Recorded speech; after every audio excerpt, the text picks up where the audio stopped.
ಪೊಲೀಸರನ್ನ ಶ್ವಾನಕ್ಕೆ ಹೋಲಿಸಿದ ಗೃಹ ಸಚಿವ ಅರಗ ಜ್ಞಾನೇಂದ್ರ ಹೇಳಿಕೆಯ ವಿಚಾರಕ್ಕೆ ಸಂಬಂಧಿಸಿದಂತೆ ಮಂಗಳೂರಿನಲ್ಲಿ ಮಾಜಿ ಸಚಿವ ರಮಾನಾಥ್ ರೈ ಅವರು ವಾಗ್ದಾಳಿ ನಡೆಸಿದರು. ಪೊಲೀಸರ ಕಾರ್ಯವೈಖರಿಯ ಬಗ್ಗೆ ಕೆಟ್ಟದಾಗಿ ಮಾತನಾಡಿದ್ದಾರೆ. ಇಡೀ ಇಲಾಖೆಯನ್ನೇ ಶ್ವಾನಕ್ಕೆ ಹೋಲಿಸಿ ಎಂಜಲ್ ತಿನ್ನುವ ಕೀಳು ಮಟ್ಟದ ಹೇಳಿಕೆಯನ್ನ ನೀಡಿದ್ರು. ಇಂತಹ ಅಸಹಾಯಕತೆಯ ಮಾತುಗಳು ಗೃಹ ಸಚಿವರಿಗೆ ಶೋಭೆ ತರಲ್ಲ.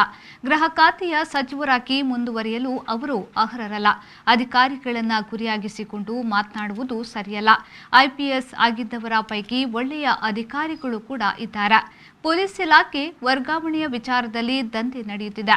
ಭ್ರಷ್ಟಾಚಾರದ ಬಗ್ಗೆ ಮಾತನಾಡುವವರು 40% ಕಮಿಷನ್ ಕೇಳ್ತಾರೆ ಎಂದು ಗುತ್ತಿಗೆದಾರರು ಆರೋಪ ಮಾಡುತ್ತಿದ್ದಾರೆ. ರಾಜ್ಯದಲ್ಲಿ ಆಡಳಿತ ಯಂತ್ರ ಸಂಪೂರ್ಣ ಕುಸಿದು ಹೋಗಿದೆ ಎಂದು ಆಕ್ರೋಶ ವ್ಯಕ್ತಪಡಿಸಿದರು. ಕಾನೂನು ಸುವ್ಯವಸ್ಥೆ ಕಾಪಾಡತಕ್ಕಂಥ ಪೊಲೀಸ್ ಇಲಾಖೆ ಕೆಟ್ಟು ಹೋಗಿದೆ ಅಂತ ಒಪ್ಪಿಕೊಳ್ತಕ್ಕಂಥ ಸ್ಥಿತಿ ಗೃಹ ಇಲಾಖೆ ಬಂದಿದೆ. ಅವರು ಪೊಲೀಸರ ಕಾರ್ಯವೈಖರಿಯ ಬಗ್ಗೆ ಕೆಟ್ಟದಾಗಿ ಮಾತಾಡಿದ್ದಾರೆ. ಒಂದು ಶ್ವಾನಕ್ಕೆ ಹೋಲಿಸ್ತಾರೆ. ಒಂದು ಪೊಲೀಸ್ ವ್ಯಕ್ತಿ ಇಲಾಖೆಯನ್ನು, ಒಂದು ವ್ಯಕ್ತಿಯನ್ನಲ್ಲ ಇಡೀ ಇಲಾಖೆಯನ್ನು ಗುರಿಯಾಗಿಟ್ಕೊಂಡು ಎಂಜಲು ತಿನ್ನುವಂತ ಅಂತೇಳಿ ಕೀಳು ಮಟ್ಟದ ಟೀಕೆಯನ್ನು ಮಾಡಿದ್ದಾರೆ. ಆಡಳಿತ ಯಂತ್ರದ ವೈಫಲ್ಯವನ್ನು ಅವರು ಕನ್ನಡಿಯಾಗಿ ಇವತ್ತು ಹಿಡಿದಿದ್ದಾರೆ. ಗೃಹ ಇಲಾಖೆಯ ವೈಫಲ್ಯ ಅಂದರೆ ಸರ್ಕಾರದ ವೈಫಲ್ಯ. ನನ್ನ ಲೆಕ್ಕದಲ್ಲಿ ತನ್ನ ಅಸಮರ್ಥತೆಯನ್ನು, ತನ್ನ ಅಸಹಾಯಕತೆಯನ್ನು ಅವರು ಮಾತಾಡ್ತಿರ್ತಕ್ಕಂಥದ್ದು ಇಲಾಖೆಗೆ ಶೋಭೆ ತರತಕ್ಕಂಥ ವಿಚಾರ ಅಲ್ಲ. ಮತ್ತು ಅವರೊಬ್ಬರು ಗೃಹ ಖಾತೆ ಸಚಿವರಾಗಿ ಮುಂದುವರಿಯಲಿಕ್ಕೂ ಅರ್ಹತೆ ಇಲ್ಲ ಅಂತ ಹೇಳುವಂತ ಮಾತನ್ನ ನಾನು ಈ ಸಂದರ್ಭದಲ್ಲಿ ಹೇಳಿ. ಇನ್ನು ಪಂಚಾಯತ್ ರಾಜ್ ವ್ಯವಸ್ಥೆಯನ್ನ ದುರ್ಬಲಗೊಳಿಸಲಾಗುತ್ತಿದೆ. ಪಂಚಾಯತ್ನಲ್ಲಿ ಯಾವುದೇ ಅಭಿವೃದ್ಧಿ ಕಾರ್ಯ ನಡೆಯುತ್ತಿಲ್ಲ ಎಂದು ಬಿಜೆಪಿ ಸರ್ಕಾರದ ವಿರುದ್ಧ ರಮಾನಾಥ್ ರೈ ವಾಗ್ದಾಳಿ ನಡೆಸಿದ್ರು. ಪಂಚಾಯತ್ ವ್ಯವಸ್ಥೆಯಲ್ಲಿ ಇವತ್ತು ಒಂದು ಮನೆ ಬಡವನಿಗೆ ಇವತ್ತು ಪಂಚಾಯತ್ ಅಲ್ಲಿ ಸಿಗ್ತಾ ಇಲ್ಲ.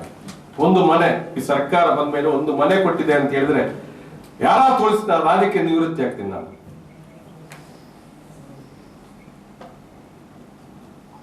ಹಿಂದಿನ ಸರ್ಕಾರ, ಸಿದ್ದರಾಮಯ್ಯ ಸರ್ಕಾರ ಇದ್ದಾಗ ಒಂದು ಪಂಚಾಯತ್ 50 ಇದ್ರೆ 60-70 ಮನೆ